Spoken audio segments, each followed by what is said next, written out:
Parampariyaya Vidmahe Jnanalingeshwaraya Dhimahi Tanno Guru Prachodayate.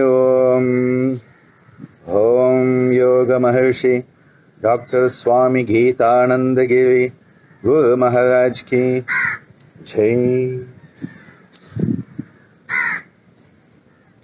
Namaste, Swagatam, Vanakkam, Vandanam.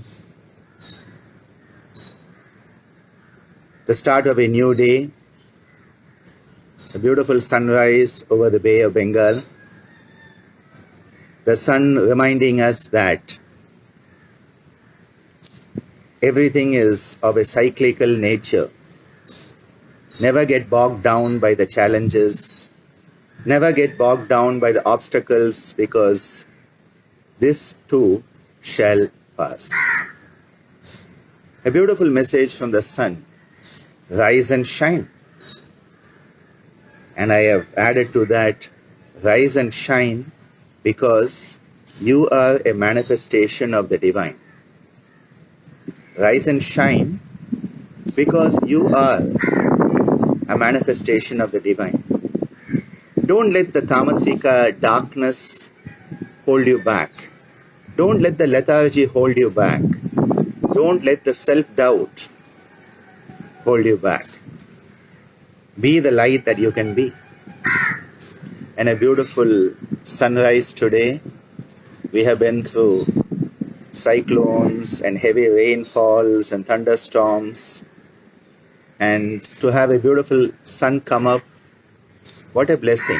How fortunate we are as human beings. The last few days, in many of my discussions with my loving dear members of the Gitananda Yoga family worldwide, a topic that has kept on coming is that of grief. And when this happens, I feel that I need to try and address it. Because grief, especially in times of COVID-19 and 2020, has been a predominant experience for so many. Along with fear, which we have addressed earlier, grief has been a predominant experience for many on this planet. So many have lost loving members of the family. So many have been affected directly and indirectly by the pandemic. I was having a conversation with a dear student whose son, 52, decided to take his own life recently because of a lack of a job, not able to deal with the financial insecurities and crisis, decided that at 52, he had had enough with this world. Another dear student lost her mother. So many have lost jobs, so many have lost relationships, so many have lost lives. And grief that comes because of a feeling of loss is not just something in the mind. We have a tendency to tell people when they are grieving to get on with it, to get over it, to come back to normal, to accept that which has happened. And we try to make it seem like a mental hangover, which it is not. Grief affects each and every one of the Panchakoshas. Not just one aspect of you, but all aspects of you, this multi-dimensional vibrant energy being that you are, that we all are, is affected at all levels of being by the experience of grief. The Sanskrit word for grief is Shoka. Shoka.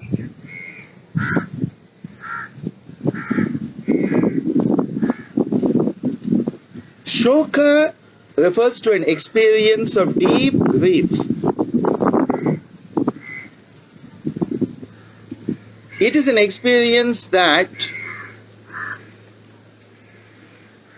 suffocates us. Grief is a suffocating experience.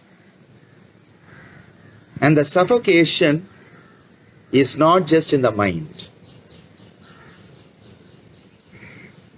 The suffocation is right down into the cellular level of your existence.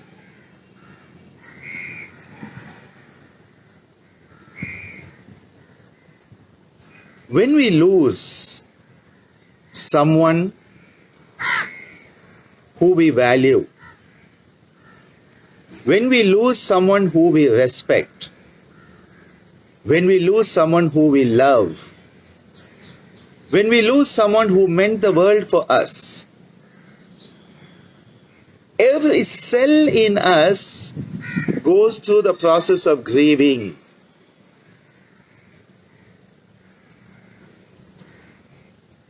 Many people think, oh, if just you started to go to a new place, you'll get over it. If just you get a new job, you'll get over it. If just you had a new hobby, you will get over it. No. It has to be addressed at every one of the Panchakosha levels. Otherwise, you will never be able to approach it as you must. Grief is an experience life gives us to enable us to ask the difficult questions of ourselves. It is an experience for us to go into the depths of our very being. It is an experience for us to find out what relationships mean right down at the cellular level. One of my dear friends in South America, Antonio, has created a whole program for yoga and grief. And the experience came when he lost his mother. And he realized that the grief was not just in the mind, it was affecting him in the body physically. Because he is a yogi, he was able to understand what was happening inside him, explore it as a yogi must, address it as a yogi must, and then not stop there, but use that experience to help others go through the same process of in-depth exploration of human connection.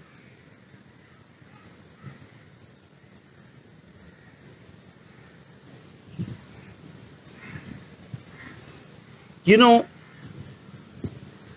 when your cells don't get nutrition,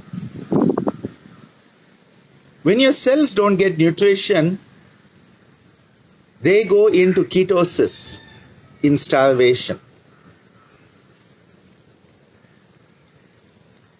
When your cells don't get the oxygen they need, they go into an oxygen deprivation experience. Now you and a fellow human being have had a connection that transcends time. You have a connection that transcends definition. And now suddenly the other person is not there in your life.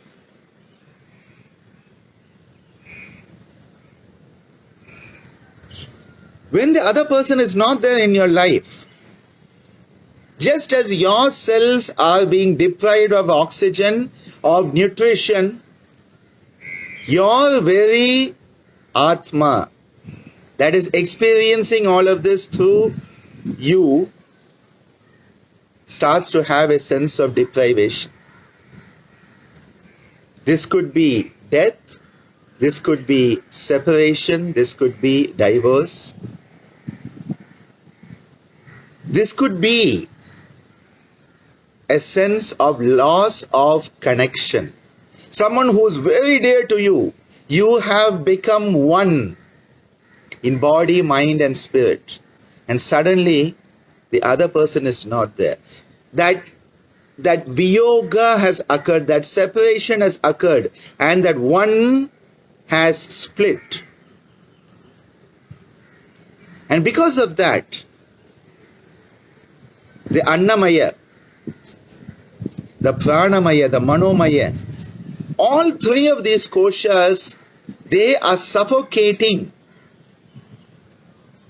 with a loss of connectivity.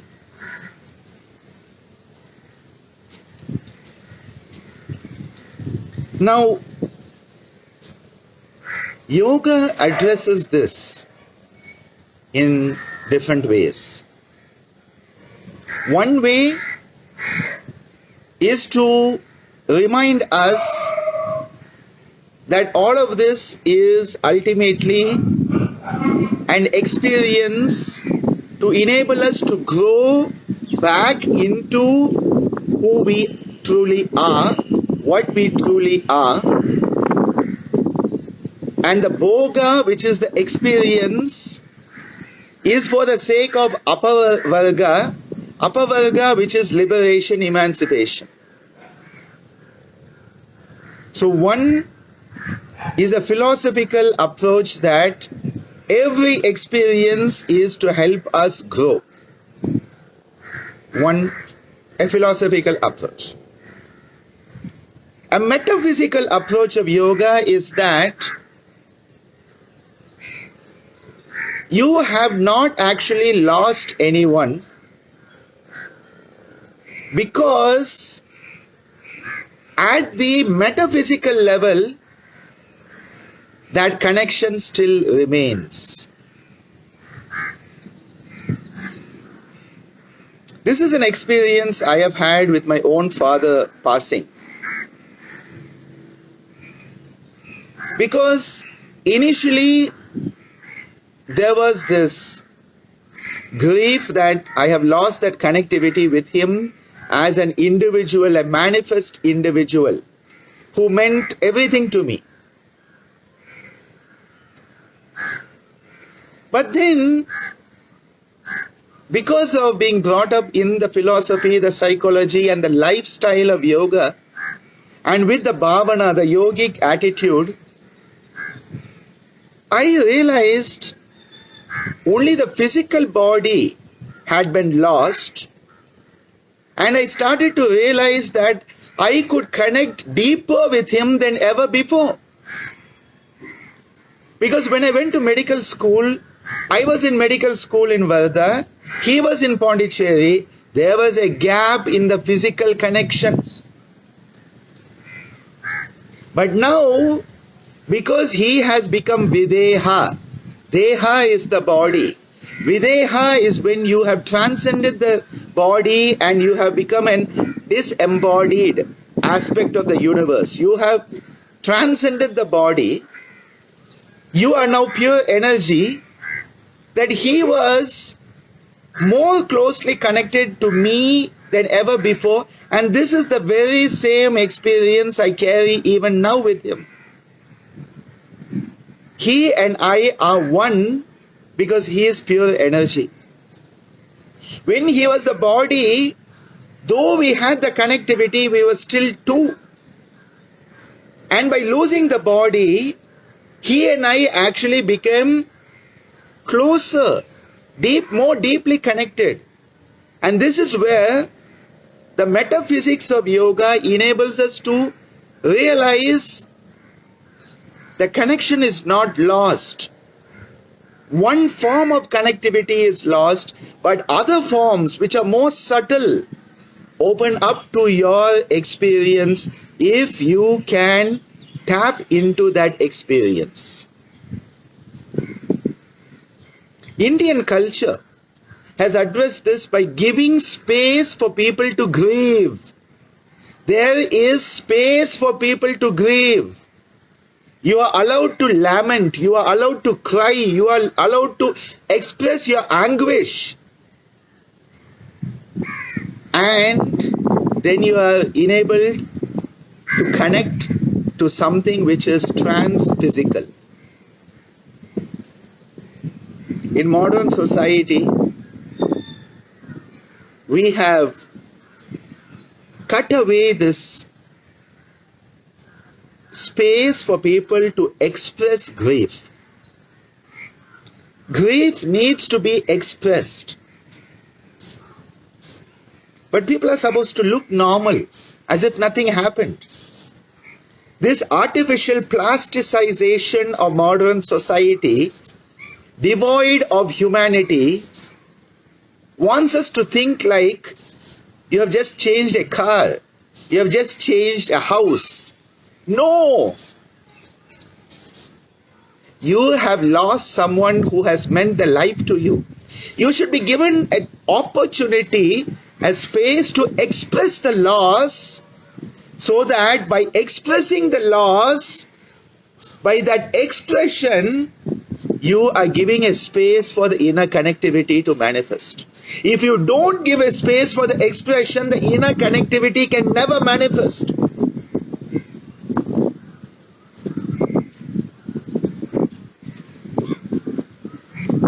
So many of the practices in yoga give us this space for expression.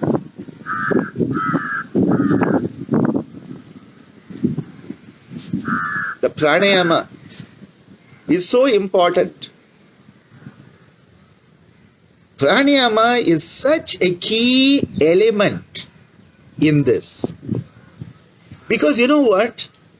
In the Yoga Sutra, Maharishi Patanjali has connected two sutras to the inner light, the luminosity, which is the pure energy. One is the sutra where he says, through pranayama, you remove the shroud covering your inner effulgence. Tatak shiyate prakasha avaranam. That is one sutra. The same prakasha avaranam, that is you destroy the shroud that has been covering your inner effulgence, your inner luminosity, which is pure energy, is coming in the Vibhudipada, where he talks about the psychic accomplishments, the siddhis, and he says when you do samyama, dharana, dhyana, samadhi are the samyama. He says when you do samyama on videha. What is videha? It is the disembodied state, where you have gone beyond the physical and understood the metaphysical. In that sutra also, when you contemplate the samyama on the videha, the same prakasha avaranam manifests. The shroud covering your inner effulgence is destroyed. Tatak shiyate prakasha avaranam. Same way, videha, when you do the samyama on videha, that same experience comes. So through pranayama and through samyama on the non-physical, the metaphysical, in both of them, you are connecting to the light, you are connecting to the pure energy, and you and the other individual who you are grieving the loss of are the same energy. And you connect to that energy being where both of you again are one, and there is no loss anymore.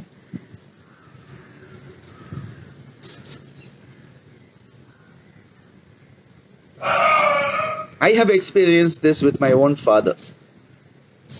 I had minor experiences of this as a young child. I had this experience because in our ashram, Swamiji had a mini zoo, and I grew up with animals. No wonder I'm still an animal. Animals are once enlightened because they live in the present moment.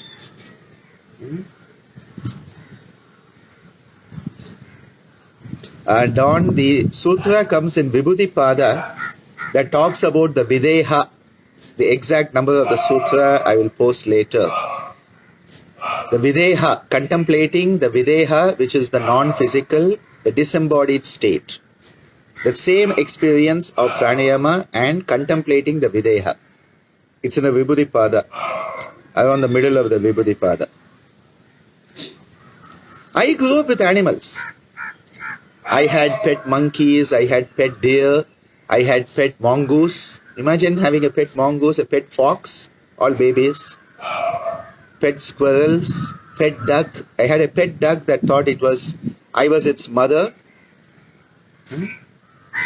Yes, Brahmanand, it is a state of Advaita. Pure energy is Advaita. And being animals, their lifespan was always limited, very short.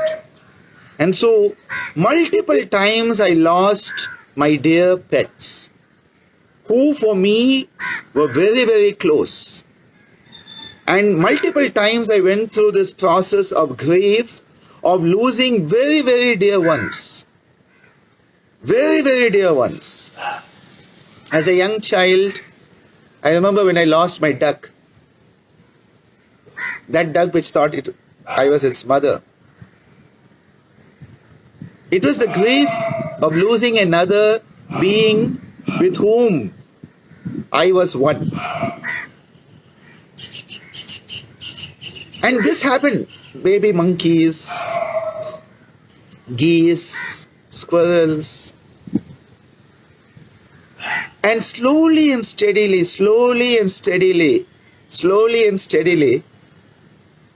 I started to have this connection of the energy.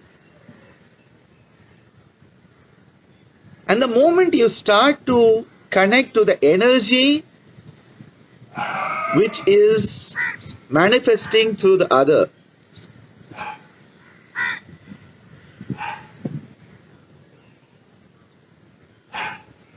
when we connect to the energy of the other, there is no more other. There is just one. When we deal with grief, we need to accept the grief. We need to respect the grief. And we need to let it manifest. I think as yoga teachers, yoga therapists, people who are on this path, trying to help others, we should create a space. We should be a person who will enable others to feel safe, non-judged, and express the grief and connect to that beautiful energy that will again give them that beautiful sense of oneness, a very deep sense of oneness. It is not that suddenly you will not miss that person. I still miss my father. On some days more than other.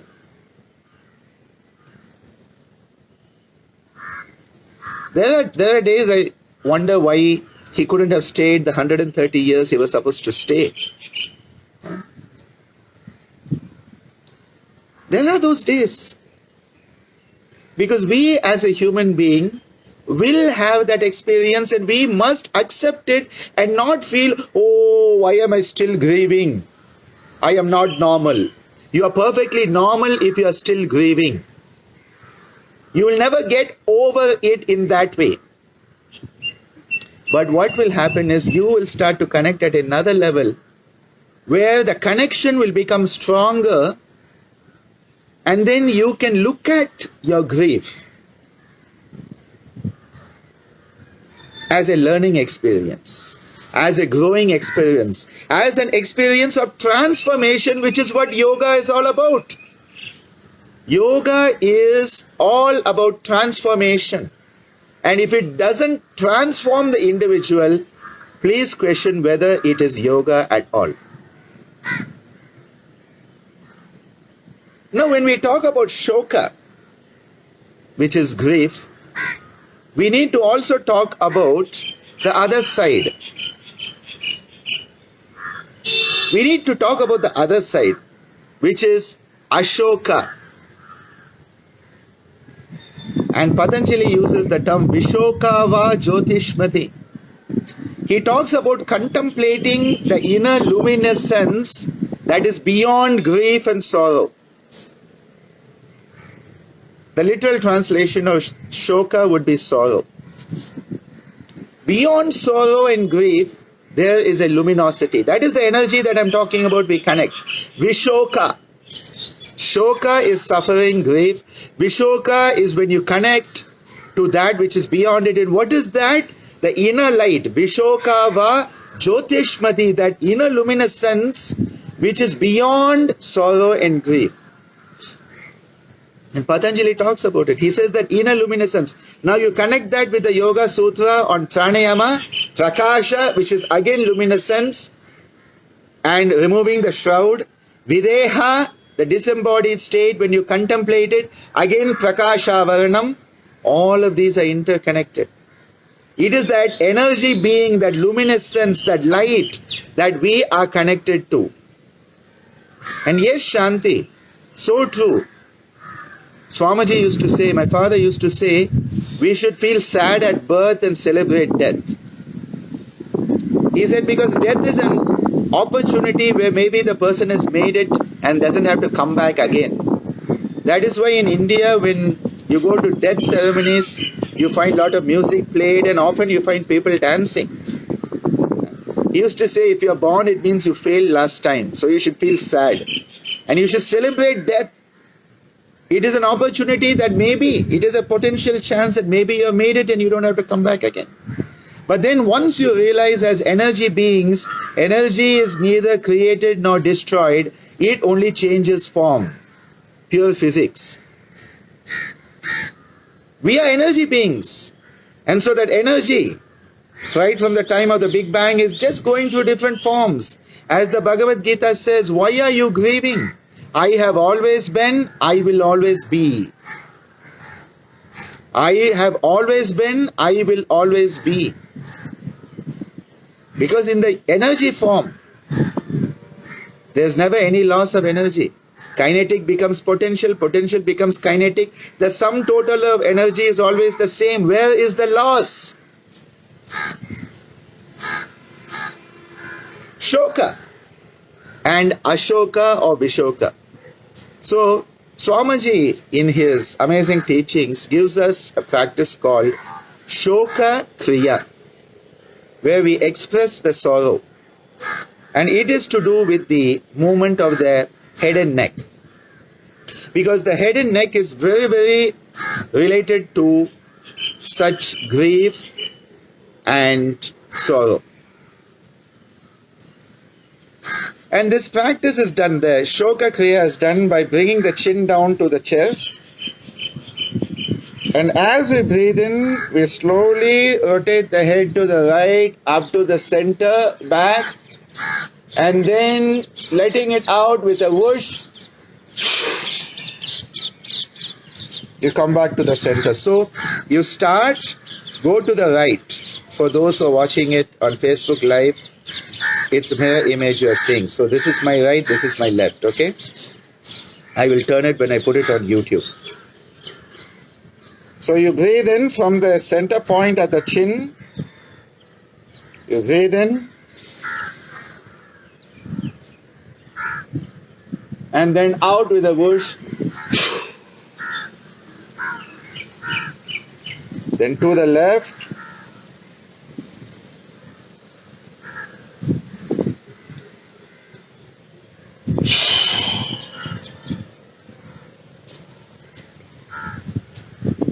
Breathe in to the right.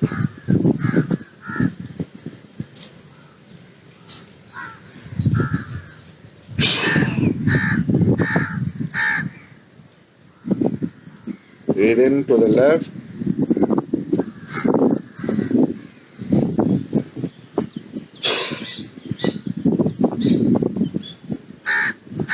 Again to the right.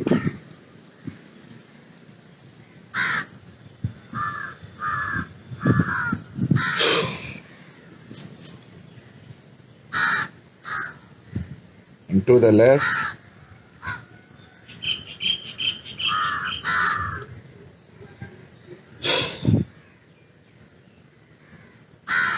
And just sitting quietly in a neutral position, letting the experience of moving from a state of duality and a sense of loss to a sense of connectivity at another level.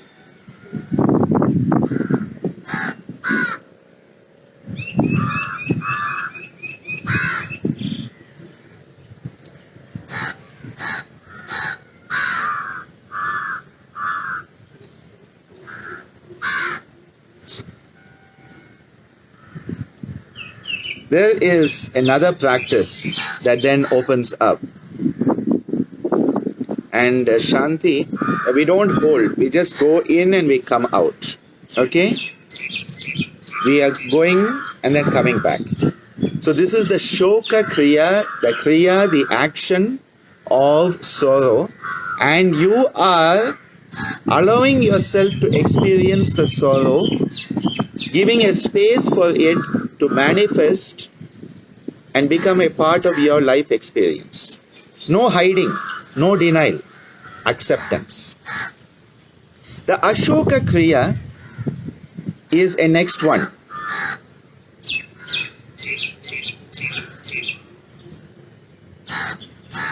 The next one is Ashoka kriya, which is a similar neck practice.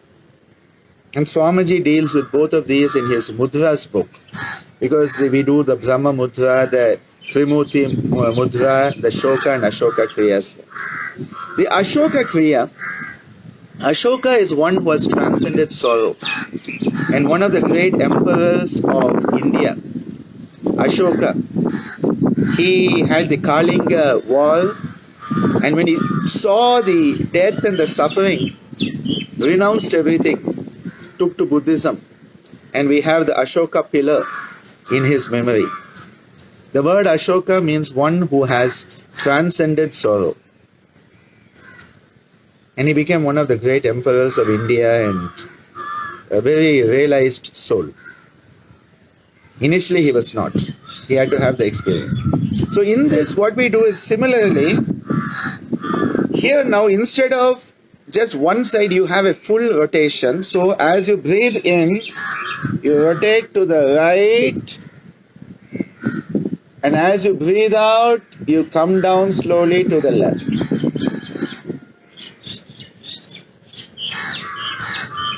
Then you reverse it. Breathing in to the left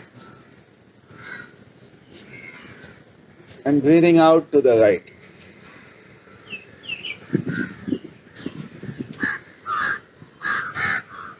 Breathing in to the right.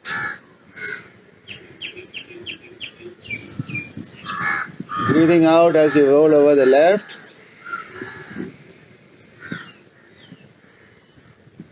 Breathing in to the left.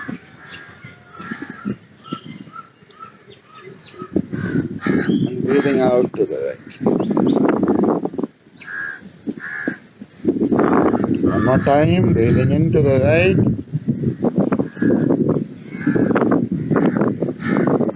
Breathing out to the left.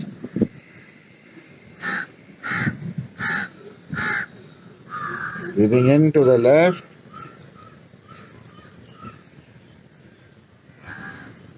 And breathing out to the right. Again come to the balanced central poise. And just experience whatever's coming through you. The head and neck are very associated with grief. There is a great turmoil in this region, and one is dealing with it mindfully. with acceptance, with respect, with gratitude for the experience. No denial at all.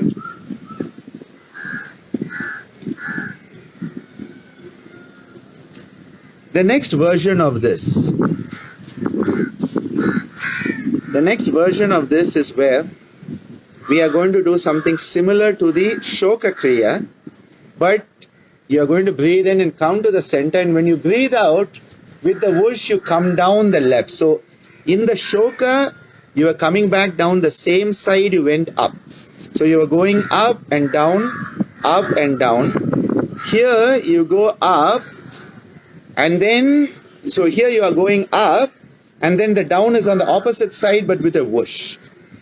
The neck is so related to this sorrowful experience, the head and the neck. And when people are in sorrow, you'll find them sitting, and the head and the whole upper body will be moving like this. If you come to any funeral in India, it is a way for people to experience the grief and manifest it. Manifest it in a controlled manner, not an uncontrolled manner, which harms them or harms others. So the second part of this Ashoka kriya is where we breathe in. Again, the chin tight and here. Breathing in. And then whooshing it out. Now you start on the left, going up. And letting out.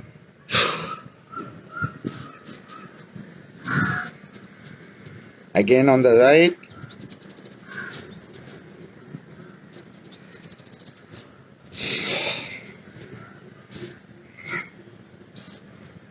Left.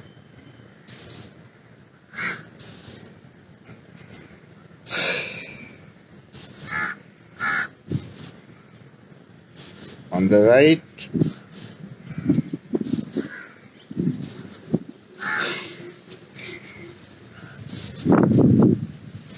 And on the left.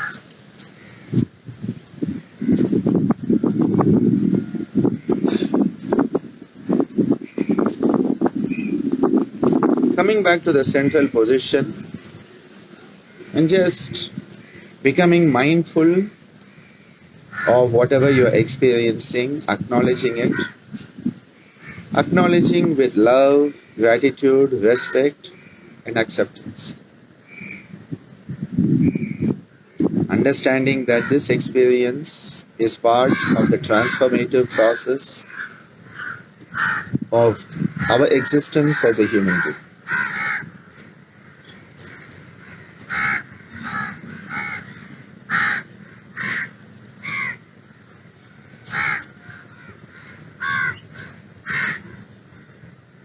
These seem very simple, these seem very, I thought you were going to teach me a secret technique. I tell you, greatness lies in simplicity. The more complex it is, most probably it is not really it. Shanti, the question here, Shoka is where you are manifesting it. Ashoka and Vishoka is where you are using the experience to transcend it, to let it transform you. So important. Shoka is experiencing the sorrow and the grief. Ashoka and Vishoka is where you use that experience to transform yourself and transcend your perspective into one of energy. Where we start to realize that in the loss, we have actually gained. Because the sum total of energy has not changed. The teachings of yoga are not just physical. They are not just philosophical. They are not just spiritual. They are not just psychological. They are life itself. And grief, sorrow, is part and parcel of life. And that is why yoga says, face it. Face that which is to be faced. And when you are face to face with what must be, when you are face to face with what must be, where is the place for any more sorrow? When you are face to face with what must be, where is the place for any more sorrow? And in that moment, that experience of grief, that experience of loss, that experience of sorrow becomes something that uplifts you. And when you are uplifted, the other person who you are grieving will also be uplifted along with you. You are uplifting not just yourself, you are uplifting the person you are grieving. And isn't that a beautiful gift to give the other person? Letting the other person know that you are growing and they are growing together with you. And just because they are not there anymore, you are not worse off. You are not worse off. That both of you are actually better off in that moment. I felt the need to share this today. As I started off, many of those close to me have experienced grief, and it is very important for us to understand the nature of it, face it, and in that moment, grief becomes an experience of transformation, and in that you grow, and the other person who you are grieving also grows in spirit, because ultimately we are energy beings. We are that spirit. No beginning, no end. Anadi, Ananta. Thank you for being with me today. A very special session for me, addressing an experience which is often hidden, an experience that is often put under wraps. Indian culture gives us beautiful space for this. So important, so important. Thank you for being you, and by you being you, enabling me to be myself. Hari Om Tat Sat. Om Loka Samasta Sukhino Bhavantu Sarve Janaha Sukhino Bhavantu. Om Shanti Shanti Shanti. Om.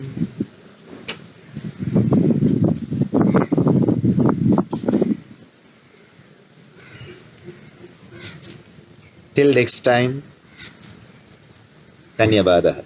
Thank you. Nandri.